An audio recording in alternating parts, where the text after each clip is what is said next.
If McGill wants to find solutions to divest, they can. They're not wanting to. They're not having a dialogue right now. And if they want to, there's always solutions to be had. I'm sure folks here would be more than happy for McGill to start moving on divestment. Honestly, I would find it really not appropriate, because it's liberty, you know. It's our way to express ourselves.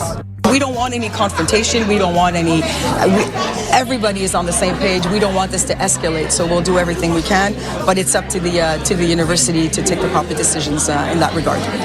So the view from some McGill students there, or protesters on the McGill campus, who knows if they're students or not, and at the very end there, Pascal Derry, higher education minister, weighing in on the hope for de-escalation.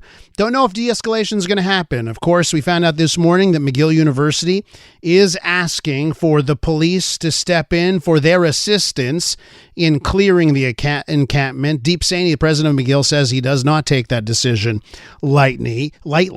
And as we've seen across North America, this is a story that we're seeing at campuses, right? And there is a big debate as to whether or not this is free speech or if it's crossed a line, what we're seeing on campuses. Akil Alleyne joins us, and of course you know him and love him from the Big Five at 9:05. But more importantly for this segment, he used to work as an advocate for free speech in U.S. higher education.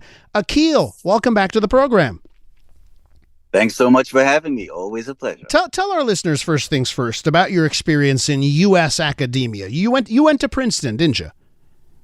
I did, yes. I did go to Princeton. I studied political science, although there they just call it the politics department. And I like to say they don't pretend there's anything scientific about it.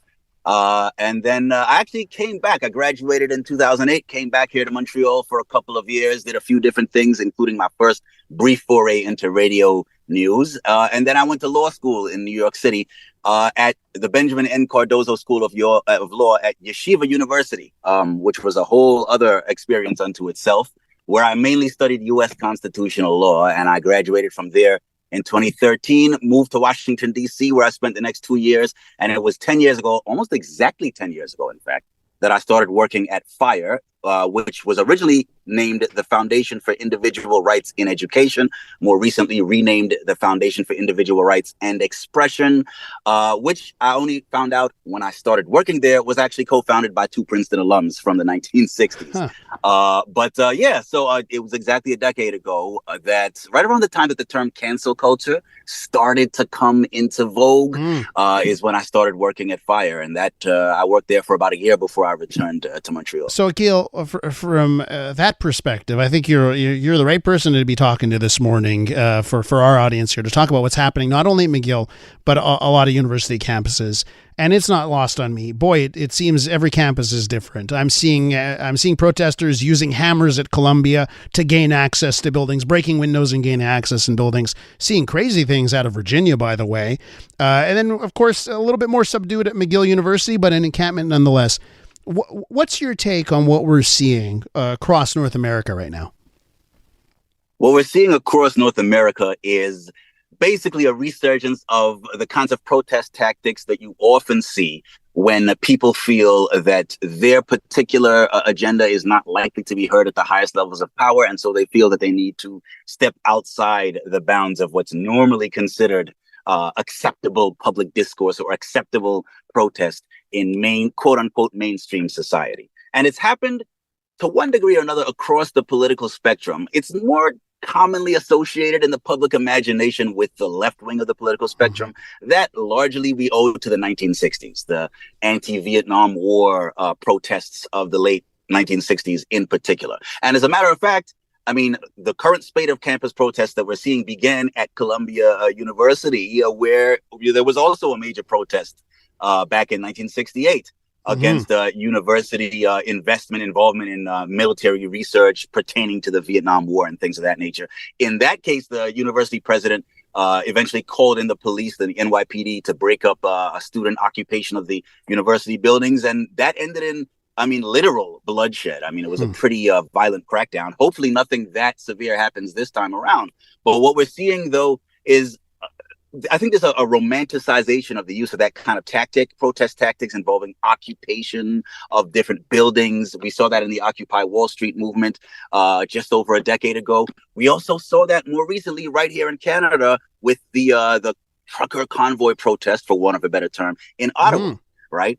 And so that I'll always point to, because it just goes to show two can play at that game. Many can play at that game. And what I've observed over the years is how people respond to these protests often depends on whether or not they personally agree with the agenda, the goals of the protesters. And often people have a tendency to support the use of certain tactics if they agree with the goals of those using those tactics. But if they don't agree with those goals, they'll come up with all kinds of rationalizations as to why, well, it's okay when our side does it, but not when the other side does it. Right? So are you seeing that, right? Like when you look at what's happening right now, is there a lot of rationalization going on to accept stuff that maybe isn't acceptable? I would say so when you look at the big picture. If you just look at each individual protest or spate of protests by itself, that won't necessarily be obvious. But if you look at the track record of each commentator, each observer over the years, so for example, if you look at people who are maybe condoning some of the more radical tactics that you're seeing now, you just brought up the example of protesters using hammers in some places to try to break into university buildings, right? You'll find some people who are saying, yeah, go for it. And, they'll express outrage if the police try to crack down on those tactics. But many of those same people may have been condemning the truckers obstructing roadways in Ottawa just a couple of years ago, right? And often what you'll find when you get right down to it is the real motive is that folks aren't happy with the actual agenda and the motives of the protesters, but they'll speak out on each individual protest as if they were really just tackling the tactics. And that double standard, that also relates to the larger issue of free speech as well. So right? The whole free speech for me, but not for thee phenomenon. And so how should McGill and other universities, how should they be handling this right now if they want to foster, and with the work that you've done in the U.S., if they want to foster universities where there can be free debate and discussion, but they don't want it to go down the path of violence and other things like that, how should they be handling it right now? Maybe, I don't know if there's an example that you have of a university that's doing a good job on that front.